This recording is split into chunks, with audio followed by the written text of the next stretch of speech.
এই মুহূর্তে টিআরপি তালিকায় জি বাংলা এগিয়ে থাকলেও বেশ কয়েকটি ধারাবাহিক পিছিয়ে রয়েছে নম্বরের দিক থেকে। তাই চ্যানেলের সিদ্ধান্তে বন্ধ করে দেওয়া হচ্ছে বেশ কয়েকটি ধারাবাহিক। ইতোমধ্যেই দুটি সিরিয়াল বন্ধের খবরে সিলমোহর পড়েছে। শেষ শুটিংও সম্পন্ন করে ফেলেছে এই দুটি ধারাবাহিক। সদ্যই শেষ দিনের শুটিং করেছে জি বাংলার অন্যতম জনপ্রিয় ধারাবাহিক নিম ফুলের মধু। বিগত বেশ কিছুদিন ধরেই সিরিয়ালটির শেষের গুঞ্জন শোনা যাচ্ছিল। নায়ক রুবেল দাস আগেই শুটিং শেষ করেছেন।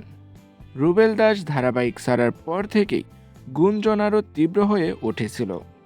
অবশেষে গত ২৮শে ফেব্রুয়ারি সম্পন্ন হয়েছে নিম ফুলের মধু সিরিয়ালের শেষ শুটিং। দীর্ঘ ২.৫ বছর ধরে সম্প্রচার হওয়ার পর শেষ হলো নিম ফুলের মধু ধারাবাহিকটি। দর্শকদের সঙ্গে সঙ্গে মন খারাপ কলাকুশলীদেরও।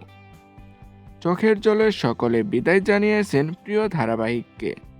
শেষ দিনে খাওয়া দাওয়া করে হয়েছে সেলিব্রেশন।